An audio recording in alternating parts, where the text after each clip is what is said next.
Welcome to our third capstone gathering of the IHC's Public Humanities Graduate Fellows Program. As most of you know, this program is designed for doctoral students in the humanities and humanistic social sciences who are interested in developing their skills as public humanists. All of the students in the program enroll in two courses, History and Theory of Public Humanities and Skills for the Public Sphere.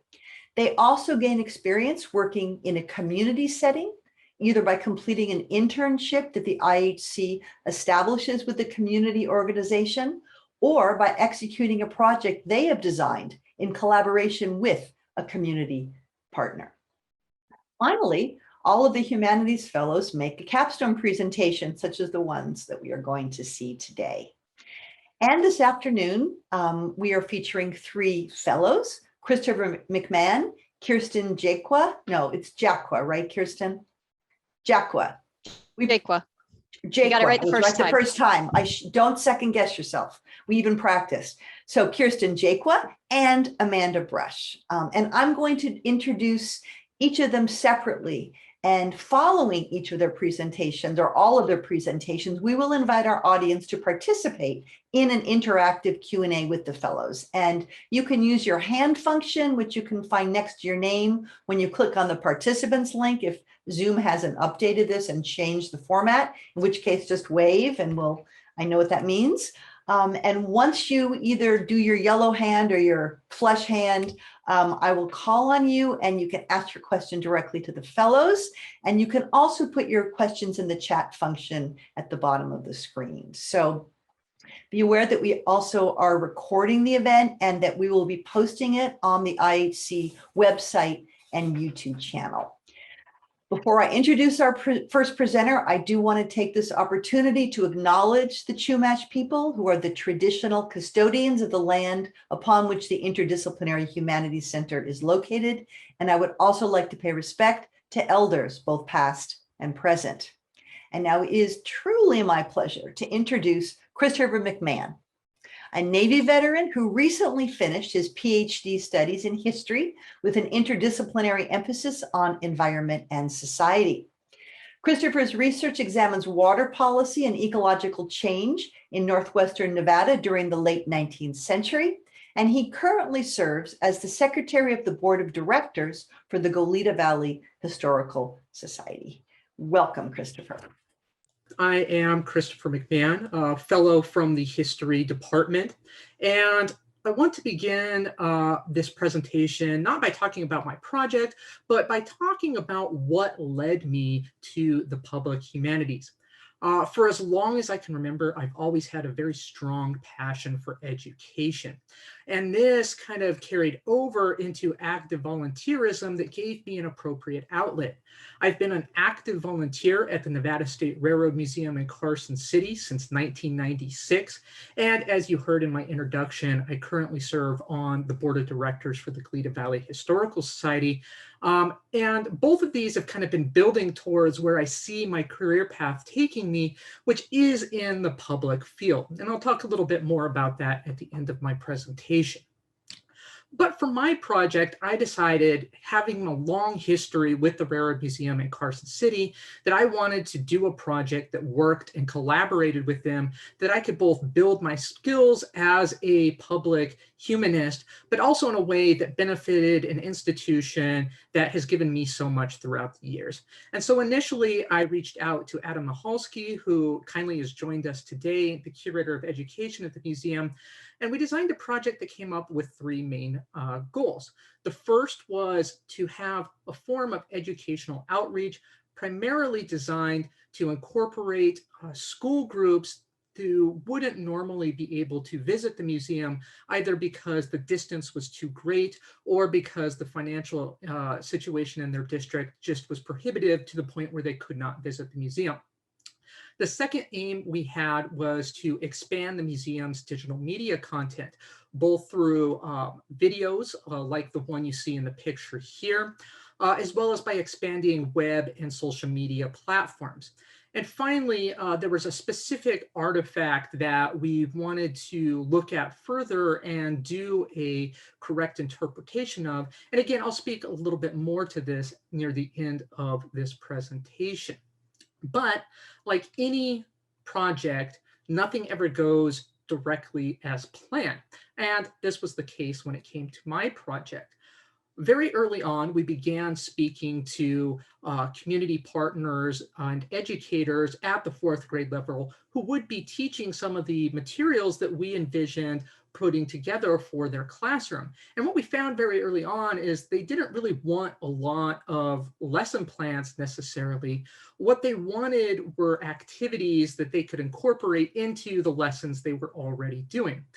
And so one of the first things we did was kind of scrap all the lesson plans we had envisioned and focused on two main activities. One of which is the designing and building of your own piece of rail in conjunction with lessons about the significance of the Transcontinental Railroad. And to achieve this, one of the things we did was come up with a 3D printable design that we could print, send to classrooms, and students could construct themselves, getting that vital hands-on experience. And the 3D image of that is what you see there in the top left picture. We also envisioned the creation of a junior conductor program at the museum itself that incorporated different activities around the museum, building on the STEAM model present in K-12 education. And when students or young adults visiting the museum completed this workbook that they could get from the museum, they would be given a little 3D printed badge. I've got the first kind of edition we made right here. Finally, as I said earlier, we focused on the digital aspect by creating more educational videos than we originally had intended to do. And hopefully those will be posted here in the near future on the museum's YouTube page, and you can go and see the work that actually came out of this project. There are many skills that transcend from the academic to the public humanist realm. I spoke about the way that networking and collaboration played into this project.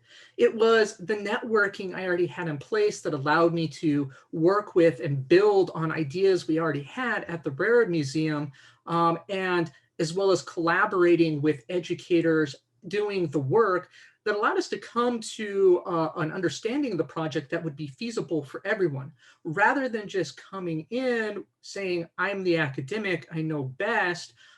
We sat down, we listened to our community partners, and we developed a program that would be beneficial to all. Now, some of the other things that come into play from an academic life to the public humanist is things like public speaking and lesson planning.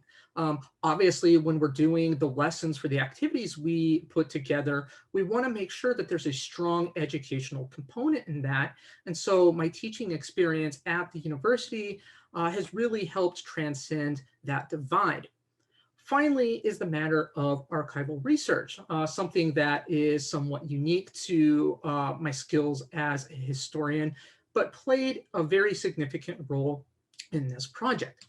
As I said earlier, one of the things that we really wanted to look at was artifact interpretation, specifically regarding Virginia and Truckee Coach Caboose number 8.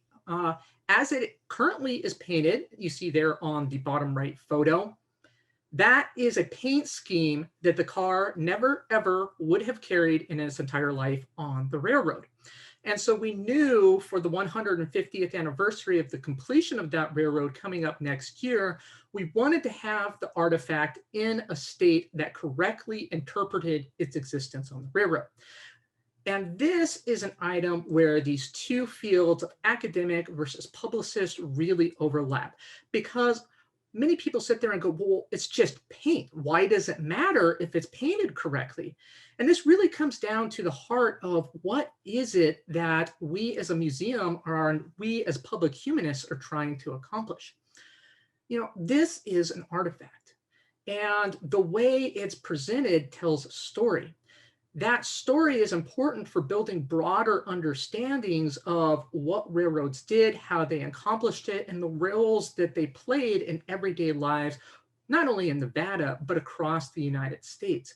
And so when you have something as simple as a paint scheme that is incorrect, it puts into question what else the museum has wrong. And so by coming to this and refocusing on this issue, we've come up with a good game plan moving forward of what we want to accomplish.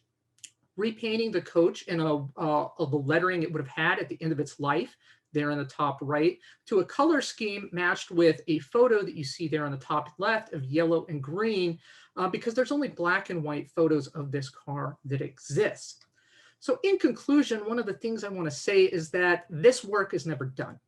I continue to seek a career in the public humanities path, either through museums or public land.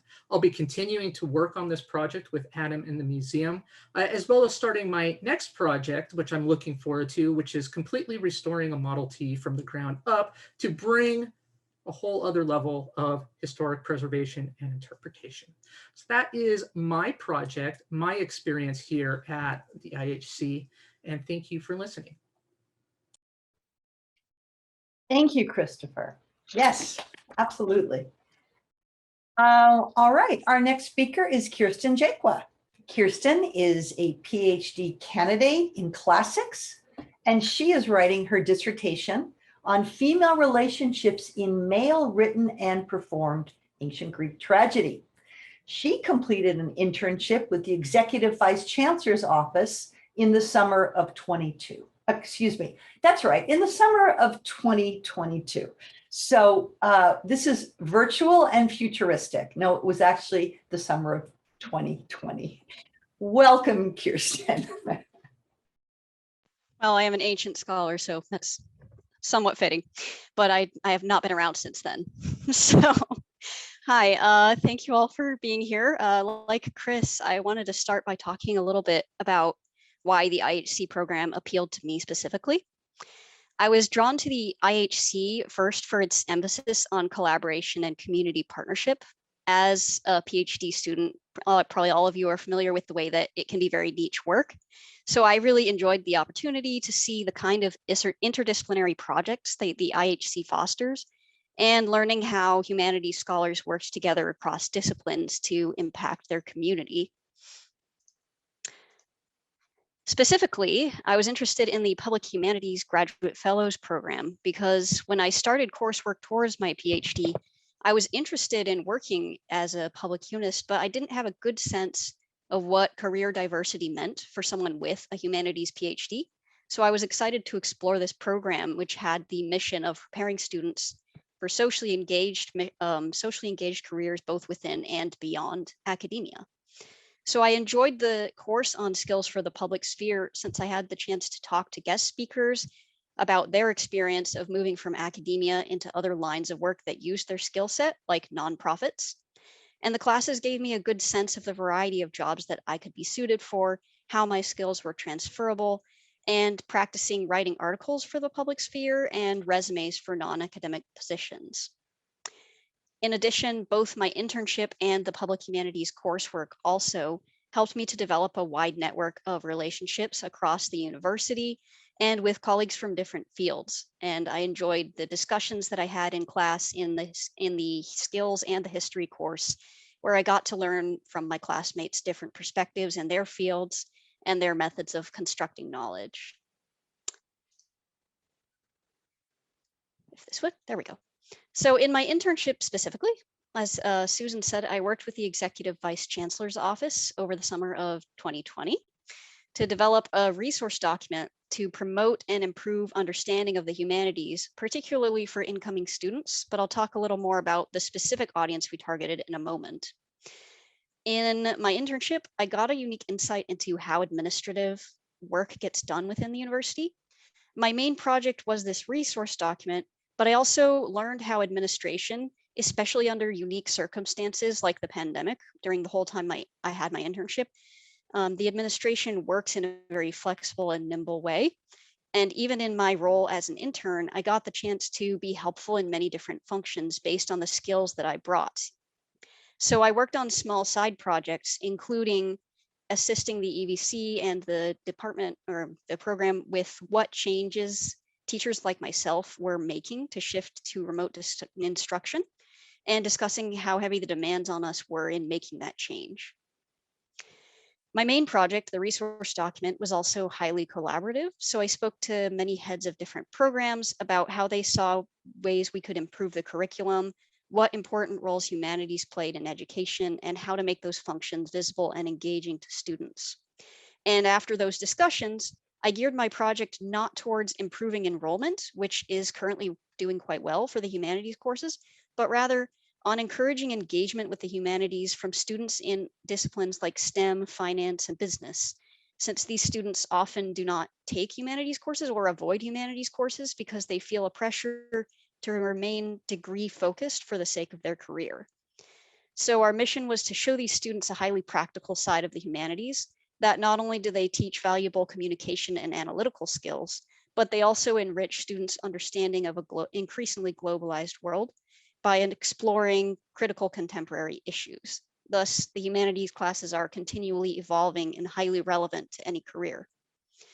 To this end, I created this document, which you have the table of contents for here, which covered 7 key issues. So experiences of Black, Indigenous, and peoples of color, gender equality, LGBTQ rights, immigration, family parenting with a career, environmental humanities, and of course, a very keen one at the moment, how humanities can help address coping with the pandemic. In this vein, my background in classics and my undergraduate degree in anthropology put me in a unique position, since I have some varied experience from my degrees in linguistics, religion, history, and archaeology.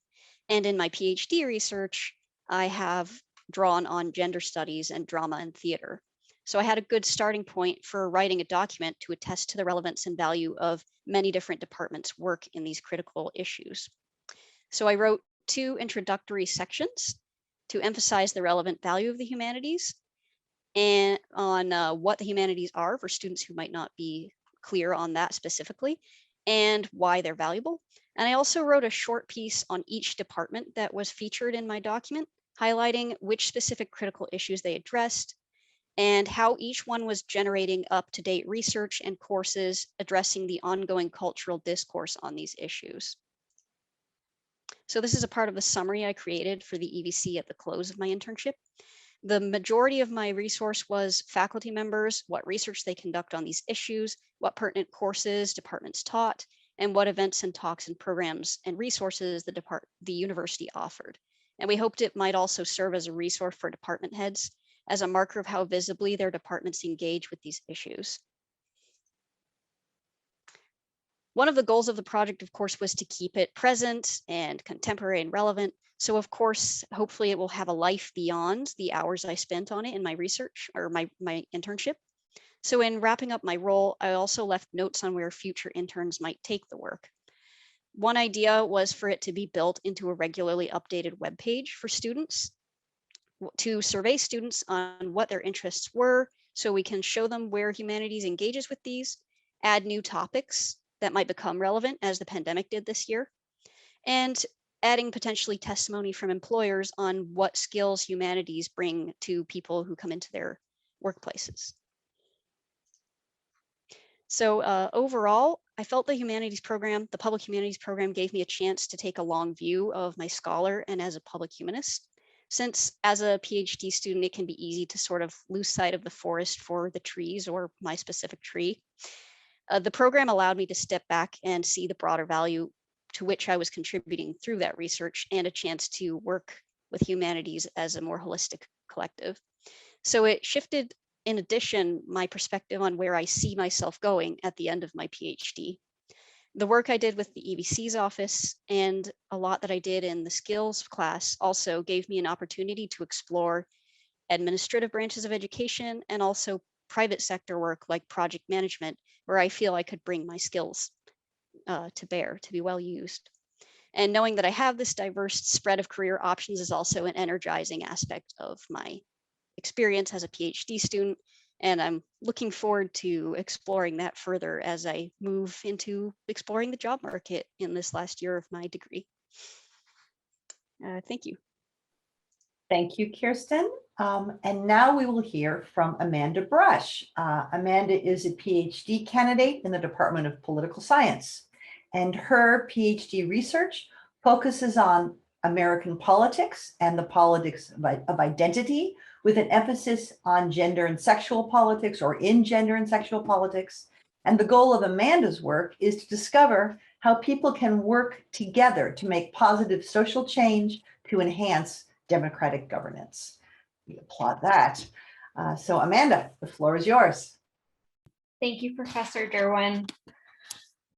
So for my internship, I worked as a regional equity intern with the Fund for Santa Barbara, which is a grant-making institution on the Central Coast that works on the Central Coast to write grants and develop community-oriented projects in the region.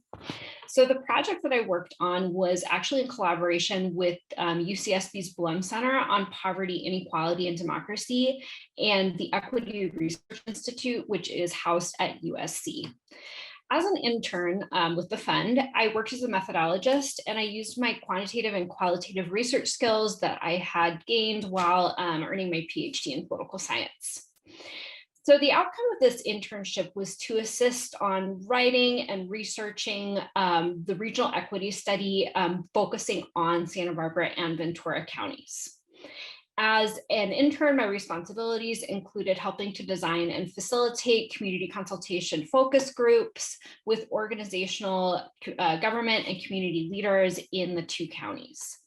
I also collected and analyzed a series of indicators in each of the municipalities in the region and was looking at economic and social equity. The outcome of the report is to understand what equity on the Central Coast looks like. And equity is the principle that the distribution of resources should be based on the needs of recipients, and that reforms to solve inequality should center on the needs of people who suffer from racial, gender, and economic injustice.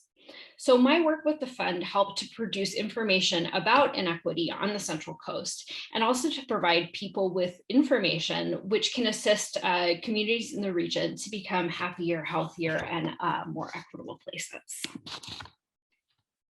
I became a public humanities fellow because I wanted to learn how to use my skills and make my work easily accessible to people outside of the academy. I also wanted to learn how to do publicly engaged work with broad groups of people with lots of different backgrounds. This underscores the reason of why I came to UCSB, and it's because the university takes an interdisciplinary approach. I was able to embrace the interdisciplinary approach really well during coursework, taking classes in different departments. But when over time, and especially when I got into the analysis and then writing phase of my dissertation, I realized that I was becoming really isolated.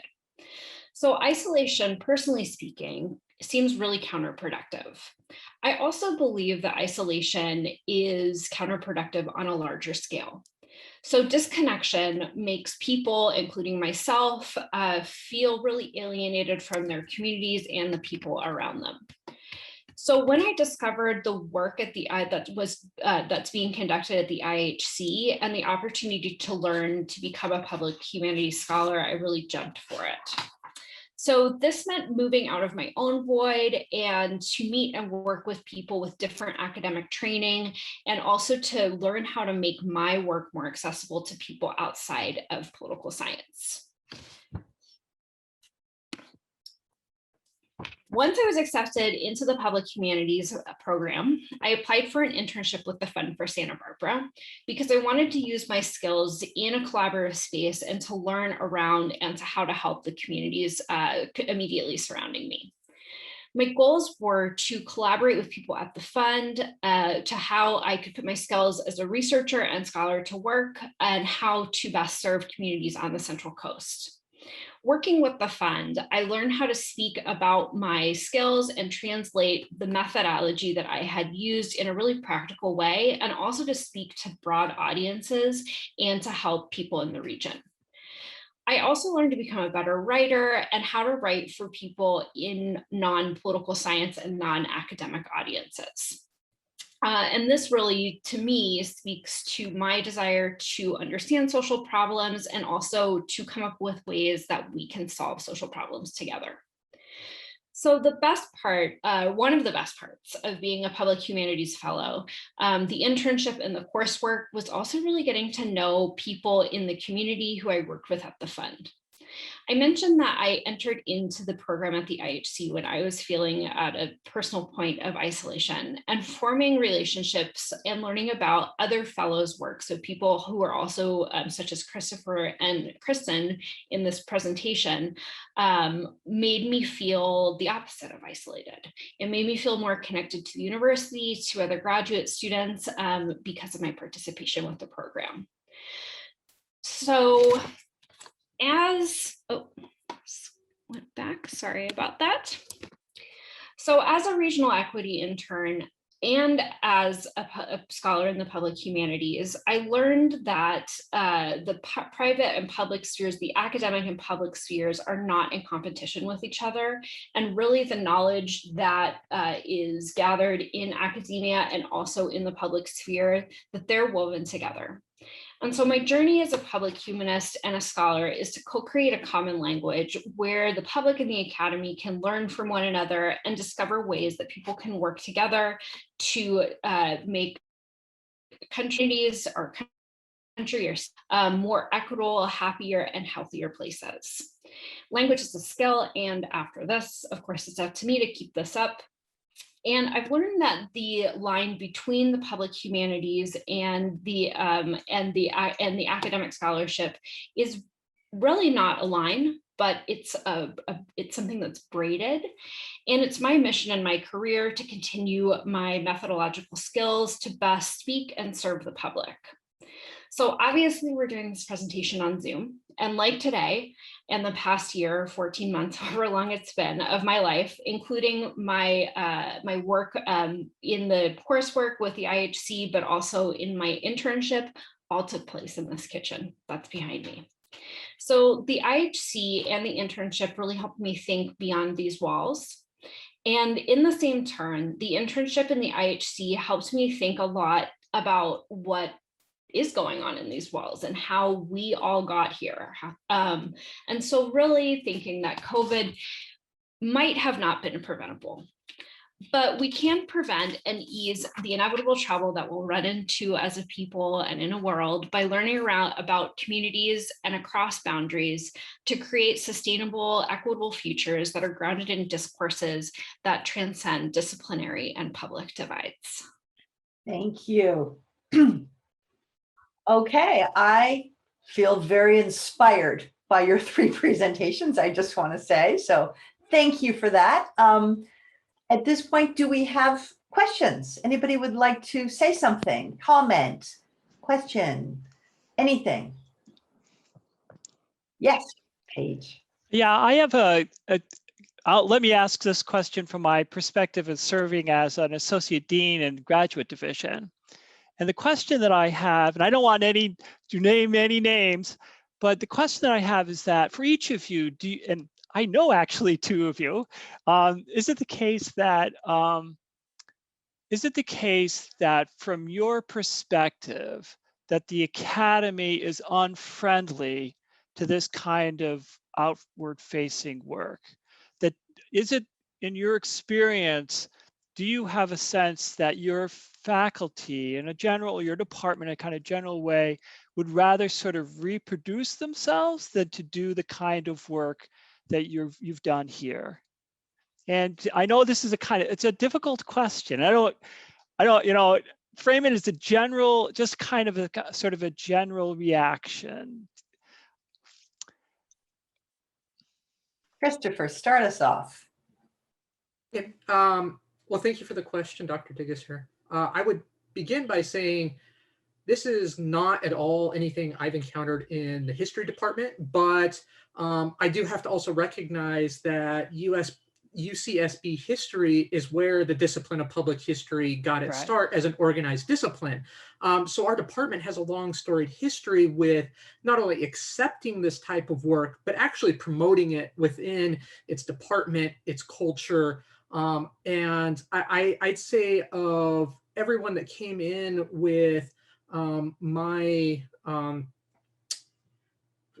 group of students that came in with me, I think all but two of us do public facing work. So it's more the exception to be isolated in the history department than the norm, I would say, based on my experience. Kirsten, do you want to answer? Yeah, I think certainly I haven't found it to be unfriendly. I think it's challenging to make this kind of work happen and to do it really well. But at least in my department, one of the reasons I ended up doing this program is because several of my colleagues were already working with the IHC in many different capacities. And my department, if anything, encouraged us to be a part of it. So I've seen them do a lot of interdisciplinary sort of conferences and programs with others. So I felt welcome to be a part of it. And I'm really happy for that because, as we all know, it's really good to have an opportunity to be a part of this. I don't think it's unfriendly. I think if anything, when it doesn't happen, it's more just because it does take a lot of work. And one of the things that I did in my internship was talk to some people who discussed how different departments have what we call different methods of constructing knowledge.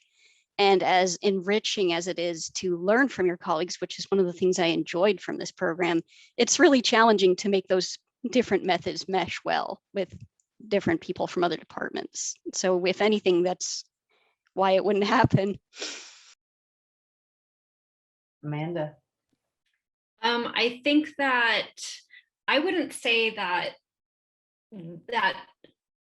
I wouldn't frame people being unfriendly towards the work, but I would say that people in the public sphere and in the academic sphere are sometimes equally as confused about how this work can be mutually beneficial.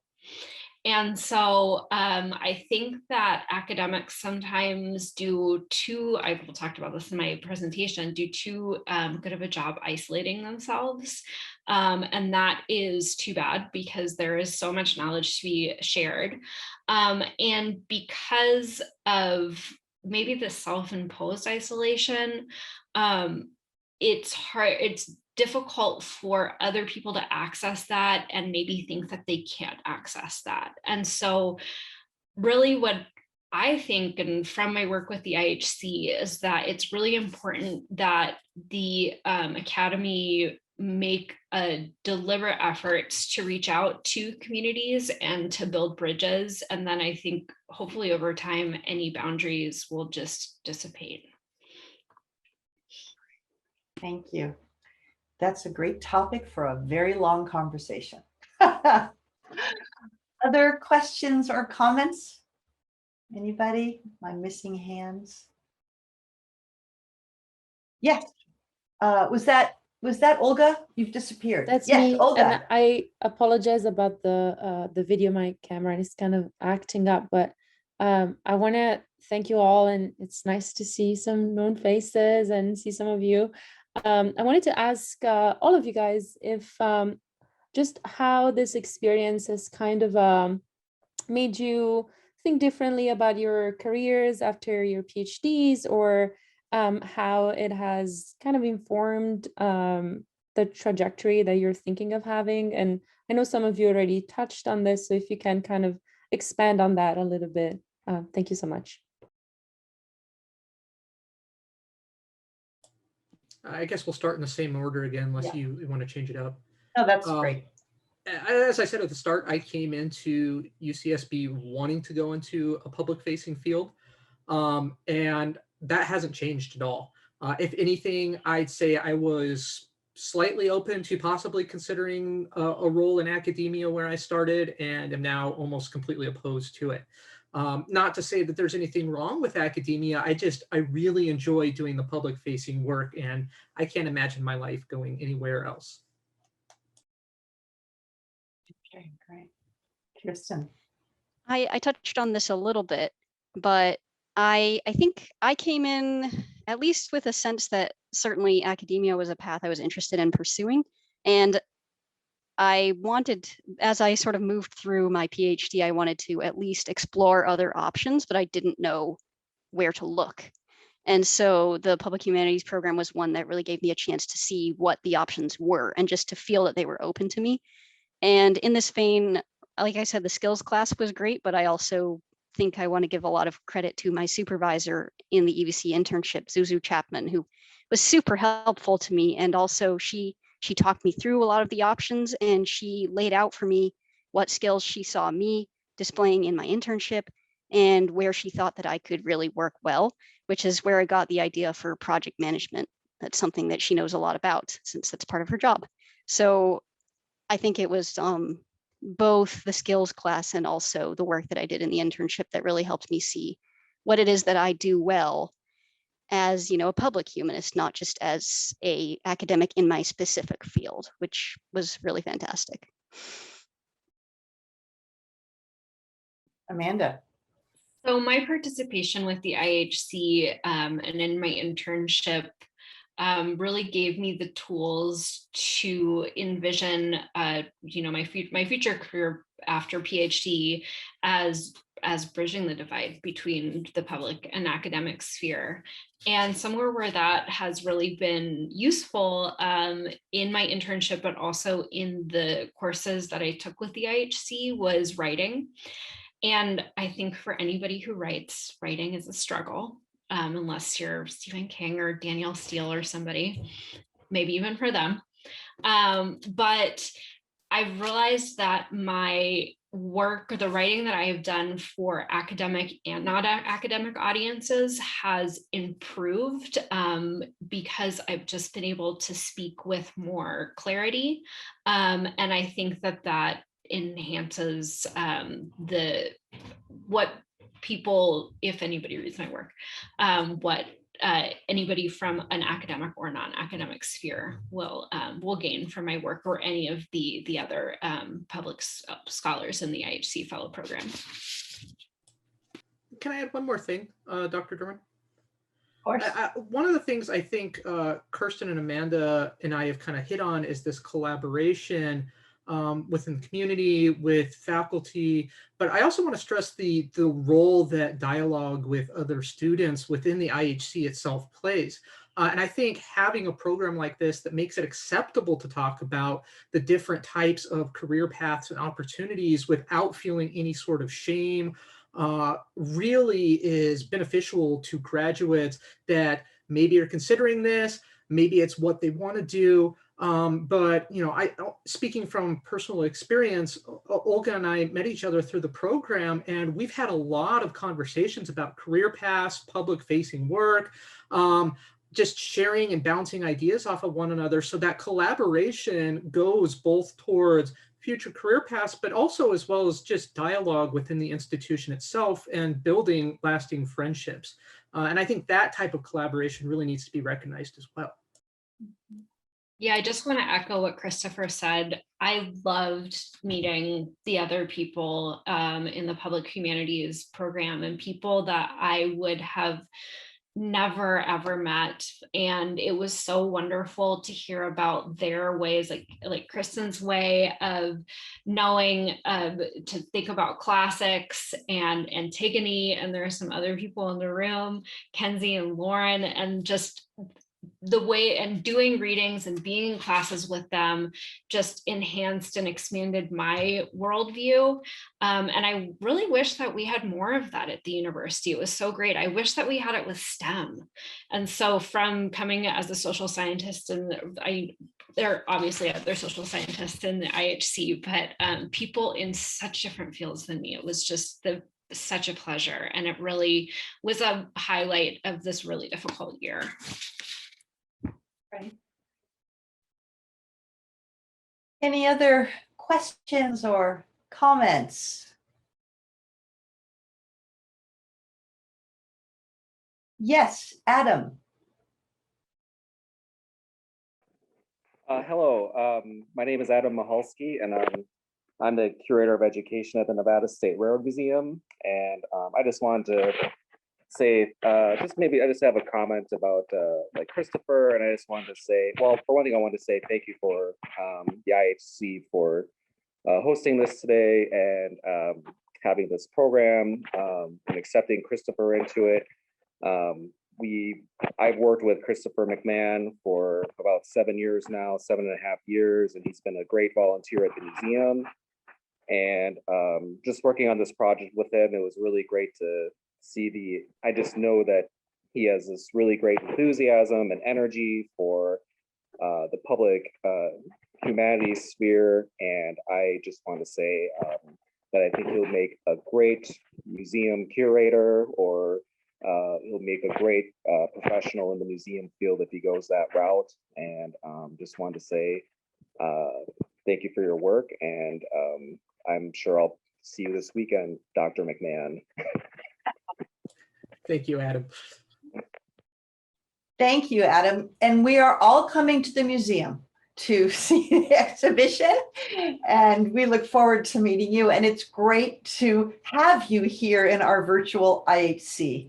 I only wish that we could meet in person, but who knows what the future holds.